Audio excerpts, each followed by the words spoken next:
What do you think is the most reliable Tesla before you get into it?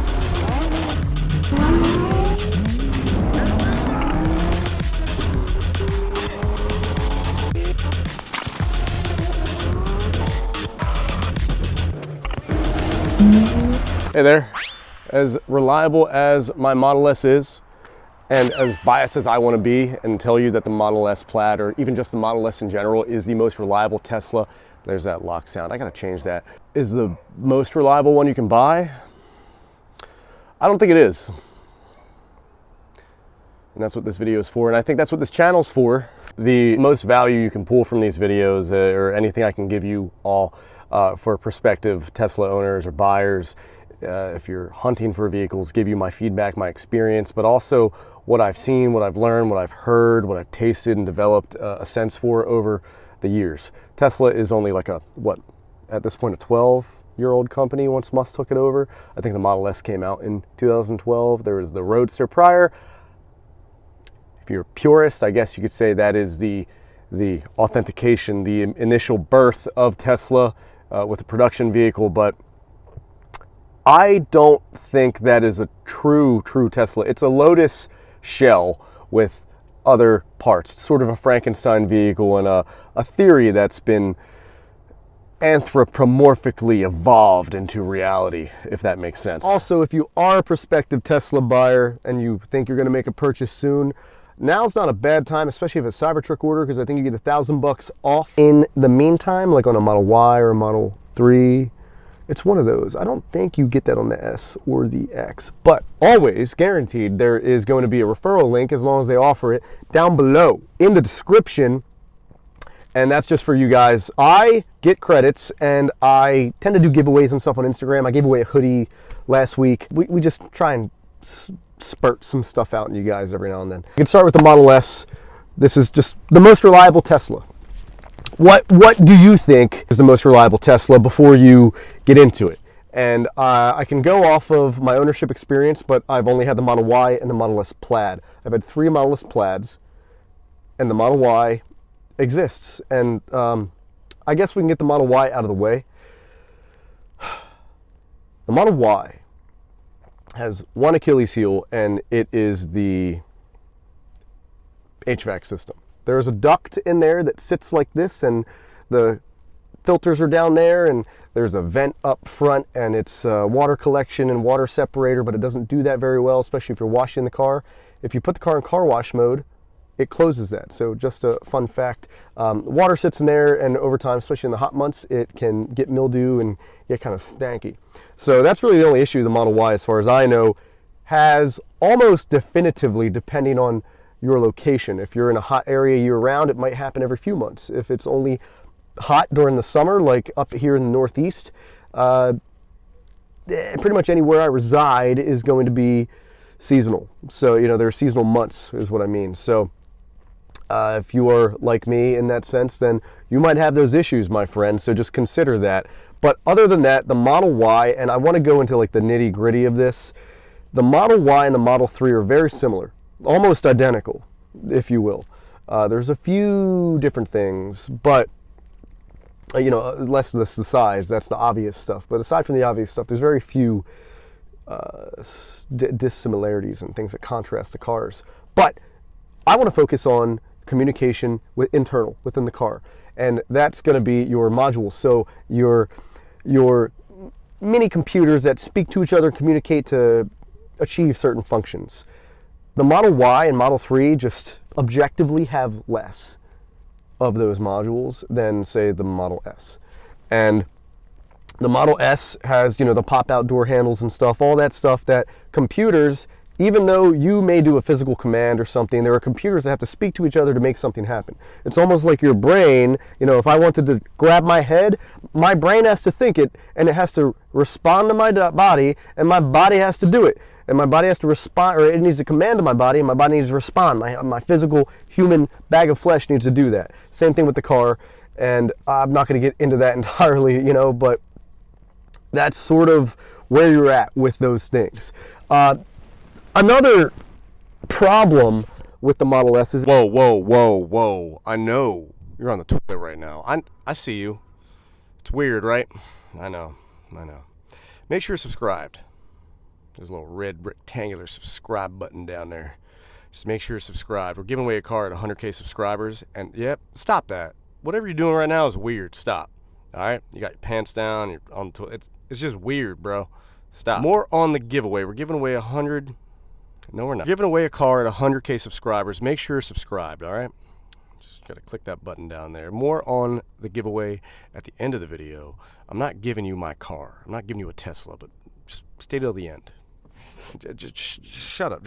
You're pathetic. It seems like some of the motors, like in the door handles, it's actually a good example to give. It seems like those motors, they sound very laborious. Now, with that said, I haven't had any issues with this car. This trim piece was loose when I first got this Plaid. My other two were stout, perfect. I've been thinking for a while I should have kept those cars, but this is really no different than those, and I think this has a few other things that are different. This is a 2022 model. I know it does, but it's a refresh before the refresh. It doesn't have the upgraded taillights. I hate you if you have them. I'm very jealous about that. Now, with that said, this was broken. I don't consider this a car problem. I think that's an assembly line problem. Someone broke it and they 3M taped it, slapped it back on. Then once I got the car, once it started getting hot out in the heat, it fell off. And you open the door and then you slam the door and boom, it would fall off once it started to get warm. It is ice cold out. I think we're getting like a polar vortex today. Anyway, stay safe, my friend. Stay safe. What's my mic doing? So the Model S doesn't necessarily have reliability issues, and it hasn't had any from me, but you do see a lot of people talk about certain things online where, like, the main drive unit can get just totally zonked out and paperweighted because of I think it's the high voltage fuse that cuts and then it stops so nothing else bad happens and you're left dead on the road, and you'll have to get a tow or whatnot. One thing I will say universally is a problem with the Model S Plaid is the wheels. If you're going to get this car, maybe some people haven't had issues, and I really haven't had that many issues. I drove down a road that was recently cold planed, like milled, and they milled the ground, the top 2 inches or inch of asphalt off, and it blew my tires out. I just couldn't get around it, and it went from super smooth to milled, and that destroyed my tires. I have a video on that. Maybe I'll include a clip, probably won't, but I might. And that was the only issue I had with those tires, but they get this really weird inner tire wear because of how the stance is, and you can buy parts to fix that. I implore you to do so if you want to go that route, but also the 19s are flawless. I removed the caps and they're fine. They're totally fine. So the caps look cool. They're black. I think it'd be nice if somebody made some aftermarket aero caps for the Model S. If you have a company and you do that, let me know. I would love to get involved and showcase that stuff. I really like the idea of the aero caps. You get a little more range. I notice you do get more range with the aero caps, and it's just kind of cool. You could switch it up by just popping in the hubcaps. And I can't believe that I am fond of hubcaps on a car, but the fact that they pop in and pop out is cool. The ones that bolt in with the lug nuts and whatnot, and you have like steel and rusted plate rim behind it, I can't get behind that. I don't like that. Had a business with Honda Civics, and they all had that, and it's just not a fan of that. But tire, wheel and rim reliability is something that is a concern with the Model S. I think the Model Y, the 21s, have a concern with blowout as well, just because they're low profile wheels, but haven't had an issue with my Model Y performance. That is stout. Again, zero issues with the Model Y. The Model 3, I know people with standard range Model 3s and Model 3 performances, and really no issues. You have catastrophic scenarios in every vehicle, and you just kind of expect that, and the exception does not disprove the fact that the car is reliable. There are always going to be exceptions. I've had Porsches where the engine's grenaded. I've had, I typically have a really good experience with my cars. I garage them. The Teslas I leave outside a lot more than I should, but I don't really care. This is a utility vehicle to me at this point. It's a daily driver. Really like it. It's starting to rain. That sucks. What I wanted to get into and summarize was the Model S is as far as you can go. Again, the exceptions do not disprove the facts that the Model S is a really reliable car. It's super convenient. That's not the point of this, but it is super convenient and extremely reliable, exceptionally reliable, especially if you precondition it and do those things, take those measures to take care of it. I can make a video on how to do that, but I don't want to make this super long. It's already drawn out a little bit anyway. The Model X, right? So we have the 3, the Y. They're good. They're pretty good. You have manual everything, manual handles, all that stuff. Solid. There's not a lot of tech inside. It's super simple, a lot less to break, right? I like that idea. Very Spartan. Plaid, same way. A lot less, a little bit more to break, but still a lot less. Like, these things are cool. Everything's good. A lot of this stuff is magnetic, which I really love. You can't see, it's not in frame, but everything's like this lid, this console lid, it's magnetic. There's no snap or plastic on there that can get brittle and break over time. This will always be magnetic, and it's freaking awesome. We're on to the Model X, right? The Model X, I have heard horror stories. I know Tesla technicians, I'm not going to name them, but they have told me the Model X is the #1 vehicle they see. The #1 vehicle they see in for electrical issues and other issues, communicative issues.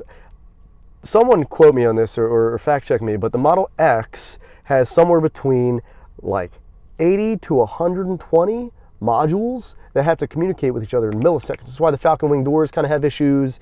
That car is like the Fabergé egg of the car industry. And there's so many cool things about it, but it just has issues. So that's why I've never gotten a Model X or Model X Plaid. I have friends that I think have not had any issues. They've had a Model X Plaid and they're getting another one. They like it so much. And he used to have a Model S Plaid and a Model 3 Performance, I think. So clearly it's working well for some people. So I just want to make a quick little video explaining that. And also, I promise you, this was not intentional, the gray with the orange. If you guys do want merch, we did half plaid merch to match the half plaid, and that shit sold out quick. So if you guys want some kind of custom TrackSlayers merch, like a gray hoodie with orange lettering or something, or some kind of orange stitching to match the car, let me know. I'll get to work on that for y'all. If I see a lot of interest in it, and I'll engage with it. Also, we're giving a car away at 100K subscribers, so make sure you're subscribed. We're getting close to 50. This is crazy. So thank you for all the support. I'm hype, and we're not giving away this car or a Tesla. I'm not giving away one of the Teslas, not yet. I may do that in the future.